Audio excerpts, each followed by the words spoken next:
All right, see, can we just address the not so small elephant in the room?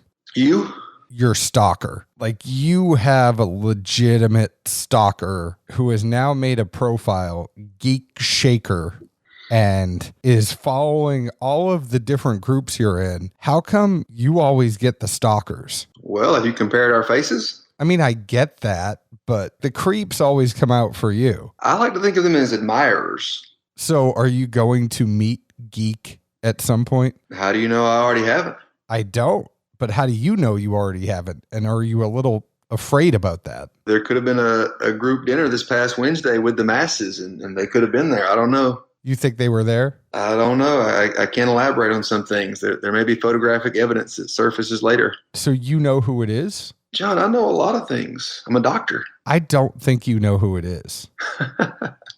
I think you know who it is, but I don't think you know who it is. You have your theory. I have mine.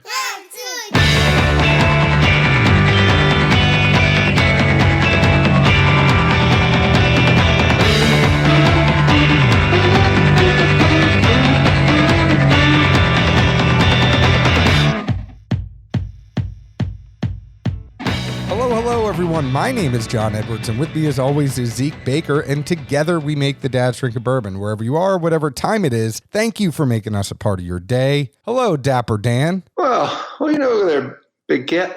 You do look like a Dapper Dan man today. Your hair is all slicked back. You're putting some lotion on your face. What's that stuff you're putting on your face? Did Geek send you a present? As you know, you like to say peeling back the curtain. I'll go with peeling back the towel, since that's literally all I'm wearing at the moment. This is fresh out of the shower, Zeke. So how did I get so lucky? Geek, if you're listening, I can't see anything besides his face. But no, you should take notes here. You use moisturizers like this on the reg, clean up those old man wrinkles. So what moisturizer do you use? Depends if it's morning or night. Wait, you have two different moisturizers? I feel like this is a million times better of a cold open than your stalker would have been, but let's go with it. I've probably got three that I kind of rotate through. I have a morning one I use, and I have two different night ones I rotate, because one you only use about 3 times a week, and it's kind of too harsh on the face. So how come you let the bottom half of your face look like shit if you're worried so much about moisturizing the top? Well, that's where the wrinkles go. You don't get wrinkles on your cheeks. I would think that you would like trim up, look kind of clean shaven if you really care so much about your appearance. Maybe take care of that widow's peak on your hair. That's not a widow's peak. Those are two big ass cul-de-sacs that have been there since I was an adolescent. Thank you. I've had this conversation with many. My hair is not receding. It just never went any farther forward. So you never fully grew. I'll show you this picture of me like senior year of high school. My head shape. It looks just like this, but literally no hair. I can't wait till you lose just that little peak in the middle, and all of a sudden it looks like you got the biggest forehead in the whole entire world. Hey, you lose that little peak in the middle, and all we're going to have is a white tea. Anyways, today's show is sponsored by CaskCartel.com, changing the industry standard as to how you get your alcohol. They're like the Amazon of the spirits industry, so they hook you up with merchants that will send your spirits directly to your door. Whatever it is, they have it. Obviously, the allocated stuff is going to cost a little bit more. Your daily drinkers should be on par with what you get down at your local. Check them out at Cask Cartel on Instagram as well. They're always doing awesome giveaways to their followers. And check them out at CaskCartel.com to get some stuff sent to your house. You ready to drink some Pinhook? I suppose. Nothing like seeing what our good friend Sean's been cooking up and working on. I think this might be the longest stretch we've gone without seeing him since he's been stuck down in NOLA, and has now even resorted to doing cooking videos, which I've enjoyed the videos to a degree. And Sean, if you check this out, that hair, man, I just think the only response can be an extremely slow, loud golf clap. Well, I have to say, I have really enjoyed the cooking videos as well. I think he needs a show on the Food Network. He was a restaurateur. We do know this. So the man knows his way around a kitchen. The other thing I have to say is he posted a picture of him and his wife way back in the day. It was his anniversary the other day, and he had the same exact big ass hair. It just was not gray. Yeah, that cracked me up really good. I was like, well, I mean, I guess the man can say he's still got it. Now he is just a silver fox, but it was the same exact haircut. I did get a good laugh out of that one. And again, cheers for helping keeping all of us entertained with new and innovative skills other than just tasting whiskey. I really can't wait to do some cooking with Sean next time he's in town. We got to find a kitchen. Zeke will not do anything because he's not that much of a cook. I mean, you can heat up a good soup, but as far as cooking goes, we'll leave it to the professionals. I was going to say, this sounds, more than ideal. You can go in there and, slave away, Miss Doubtfire, do your thing, cook it up. And then, Sean and I try different whiskeys and converse and enjoy some food. Well, Sean would get in on the cooking too. We'll let you. We'll stick to the whiskey. Well, let's stick to this Pinhook whiskey right now. This is the Bohemian Bourbon, Kentucky Straight Bourbon whiskey. We know that earlier this year, there was the Bohemian High Proof. That was the pink wax. This is more of a creamsicle silks. I'm going to call them silks because it is Pinhook and it is a horse. This is 75% corn, 15% rye, 10% malted barley. It is 95 proof. The MSRP is $38. They sent a little card with it. Every year, Pinhook releases a new vintage of small batch bourbons and ryes, crafted to showcase the very best of our barrels rather than replicate an established flavor profile. Each vintage is dedicated to a promising young American thoroughbred, the Chestnut Filly Bohemian Bourbon for 2020, and the whiskey has a personality as unique as the horse on the label. We distilled, blended, and bottled this Kentucky Straight Bourbon at Castle and Key Distillery in Frankfort, Kentucky. This is a straight whiskey. It's at least 3 years old. What'd you think about it, big guy? Diving in and nosing this some, I really was kind of scattered, but also kind of on the same lines. I don't know. I'll let you judge for yourself. First thing I picked up was Banana Laffy Taffy. After that, I really thought I was getting some sparkling white wine almost. Skittles to a degree, but really sweet ones. I mean, I can't pick out which colors, but like the sweeter side of some of those in the bag of Skittles. Then I had one thing I really could not pick up, and I nosed this thing longer than even for my own norm, just trying to figure out what it was I was getting. I finally settled or concluded on lime, but like lime juice on salt on the rim of a margarita glass. But it was definitely lime forward.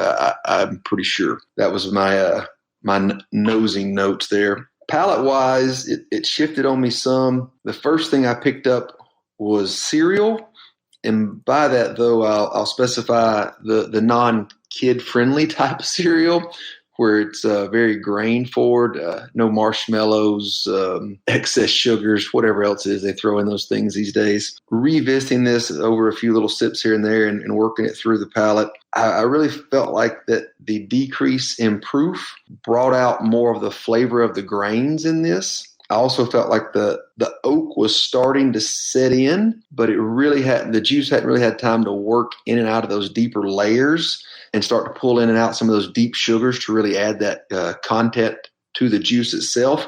It just seemed like it was just starting to get in there and add that addition, because you can taste some oak, but again, I just didn't get the sugars, the tannins, the vanillins, everything that the oak does for the product. And, color is not anything we normally really dive into or mention much, but I did think this was relatively light compared to what I would, normally guess. I think that's one of those things that if John and I mention, it's either light or dark, and that kind of catches us off guard. Otherwise, all things equal to a degree. Kind of reflected back on this, and it almost reminded me of the awkwardness of puberty. I don't think you've ever used that tasting note before.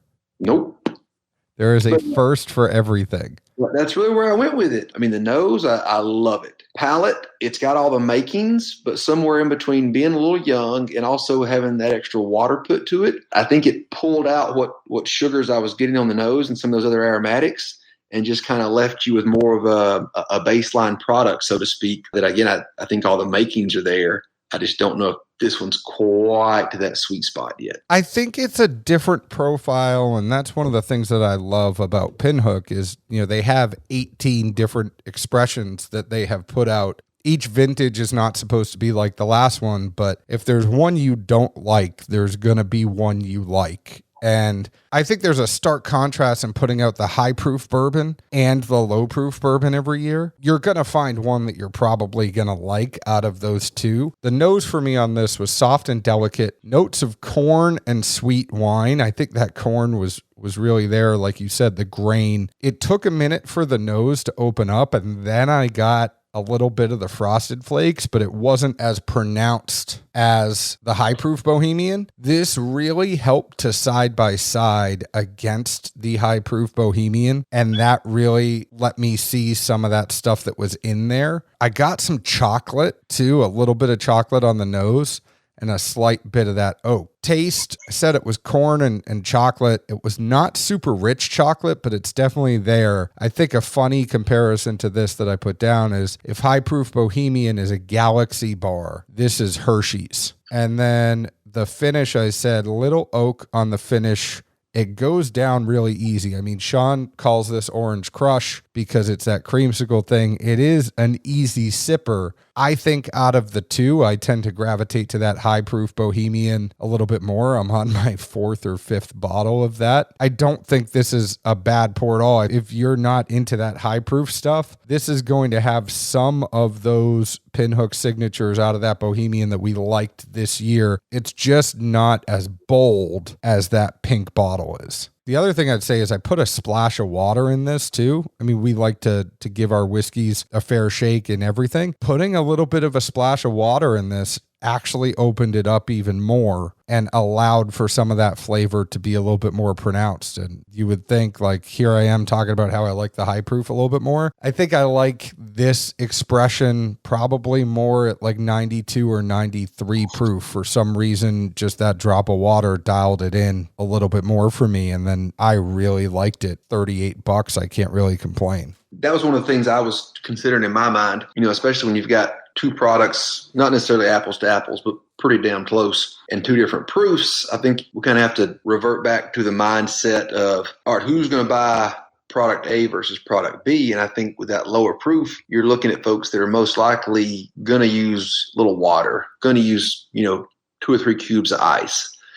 I think that's the connotation that goes with that profile of drinker. So I was on the same page as you as far as, all right, let's try this little water. I didn't go the ice route just because I didn't want to put ice in a blend. I mean, I feel like that's something Yankees would do, or I don't know. Southerners don't do that. But no, I wanted to try and, get in that mindset to see, all right, well, where does these profiles move? Because obviously with water and or ice, you do get, some pretty decent fluctuations, if not more so. I felt the same way. It kind of knocked a little bit of it's hard to say edge on this being a 95 proof product, but it did move the profile a little bit. I'd be interested to see where it goes with ice. If anything, I think it makes it just a much tamer product.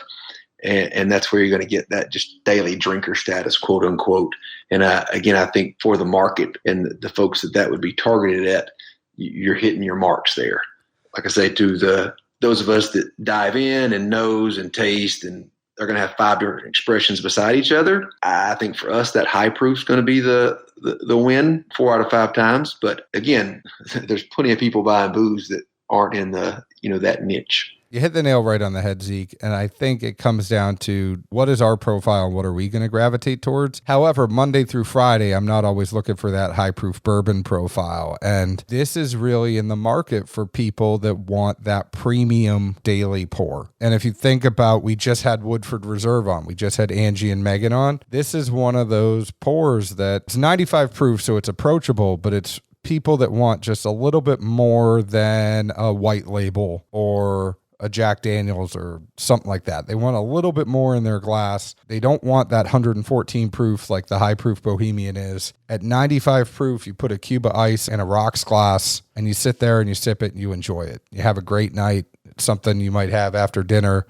sitting out on the deck. I think it goes down way too easy. I couldn't see this bottle lasting a long time if you had it. So, I mean, I think they did their job. I just think our sweet spot's a little bit higher. I did like that on the nose, you picked up that white wine influence as well. It caught me off when I first wrote down. I'm like, am I really writing this down? But to me, it was sparkling white wine, or at least what I remember smelling out of it. And there it is. I mean, I'm telling you, it's not one of those things that you said and then all of a sudden I go, oh yeah, I got that too. It absolutely 100% I got that white wine on the nose. That's funny. I do like the awkwardness of puberty. Like when I wrote down, I was like, this really hits me hard. Like I like where it is because it's got a lot of attributes. It's going in the right direction, but then there's just a little bit kind of awkward, like this or this isn't quite in proportion. Your voice still cracks every now and then. This and that's not there. Like, you know what I mean? It's like that 12 to 14 year growth range. You don't like my Galaxy bar versus a Hershey's bar? I don't think I've ever eaten a Galaxy bar. It must be a Yankee thing. No, it's a British thing. We've talked about this on the podcast before. Chocolate in the UK is much more thick and rich and filling, and that Hershey's, I mean, even the bar itself is a little bit thinner, and I think that is a perfect analogy for the Bohemian, high proof, and this one. It doesn't have as much bite as the other one. It's still in the chocolate family. One is just a different experience than the other. Circling back to previous travels and other things, most places in the UK are kind of more romantical, historic, things like that. And when I've traveled, it's always been with my boys. So we didn't go to them places, bud. Sorry. I don't really think the UK screams romantical to me. Like England, France. France is not in the UK. It's close enough. I ain't going over and trying to get attacked by no pigeons. Oh my God. I have nothing. Amsterdam, Prague, Brussels, Berlin, Dublin, Athens, Barcelona, Rome, Colombia, Panama. And how many of those are in the UK? None. Correct. You finally got that right. None are in Yugoslavia either. I would say my time in the UK is more centered around being in London, Scotland, and Belfast. I figured they were trying to recruit you for rugby. I did play rugby in college. Savant talent number 435.8. I was a prop. Prop. Yeah, there's a prop. There's two props and then the hooker in the middle. I hope that's better than a fluffer. Props are the big guys. You didn't answer the question, but that's okay. No, the only fluffer I know is Geek's Shaker. By the way, to set the record straight for at least the fifth time, this is not me. I by no means have anywhere near that type of free time. I assure you. Sure. Oh, yeah. So what's your official whatever on this ranking? Well, that's what I was just going to ask you. I think I'm fine getting a bottle of this at 38. I'd probably put it more at a bar and buy the Pink Bohemian. I do really like it, though. It's not that I don't like it. I think it's a fine whiskey. Side by side, I'm going to go for that high proof Bohemian every day. This is a nice departure from that. I'd probably have a bottle. I mean, you know me, I'm a sucker for Pinhook. I'm going to buy it no matter what, just to have it for the horse and all that good stuff. Well, you are a vertical kind of guy. Better than being horizontal. That's only the stripes on your shirt. I don't wear horizontal stripes. It makes me look fatter. I think I'm a bar on this. Luckily for me, there's enough other Pinhook expressions out there that suit my needs, so to speak, a little better, and the price point doesn't vary a ton. Again, this Castle and Key juice, I'm fully on board on seeing where this stuff goes. It's got good makings. Well, and I think that's the bigger thing to talk about. And I don't want to extend this on too long, but for the last couple of minutes, this is the second expression we've now had from Castle and Key. I think it's really, really good. I mean, this is 75% corn, 15% rye, 10% malted barley at 95 proof. None of it's bad. I wonder what a couple of years are going to do for this and how it's going to change it. But if this is what it's like right now, essentially this is what Castle and Key's lower proof whiskey could be versus the higher proof. Neither one of them is going to get anybody upset. No, I think it's moving in the right direction. And, looking back as far as all the various distilleries and whatnot are kind of across the board, I mean, the only places I can think of that really have good young juice, like really good from time to time, it's just every now and then some special batches of a high rye where the rye grain comes off sweet and not hot. And those are few and far between. And none of this was hot for a young whiskey. I mean, I have so many good takeaways from this. I just like that pink one a little bit more. The rye proof's definitely not a hot rye. I wasn't trying to go down that road. I was just saying, generally speaking, as you taste other people's young product as well, I feel like you see more nuances and less winners. Yeah. Go ahead and get the Dad's Drinking Bourbon official Glencairn by going to premiumbarproducts.com. You can also get custom laser etched glassware while you're there. They have awesome stuff. They have bar tools as well. If you are a bourbon group or a distillery or a store and you want to do more of a wholesale order, reach out to me. I'll get you in touch with Janie and Carson and Vicky and all the good folks over at premiumbarproducts.com. But if you want a Glencairn with our logo on it, head out there now, click on the menu, look for DDB Glass, check it out. Zeke, the folks can find us on Facebook at Dad's Drinking Bourbon, Twitter at Bourbon Dads, Instagram at Dad's Drinking Bourbon. Find us wherever you download your podcast. You already have, because you're listening right now. Leave us an open and honest review, just like we leave open and honest reviews about the whiskey we drink. Thank you, Sean, for sending us over this bottle. In full disclosure, he sent this to us, but it by no means had anything to do with our review. We are always open and honest. Zeke, where else can the folks find us? Good old Nashville, Tennessee. Hopefully back in some distillery soon. Cheers. Ciao.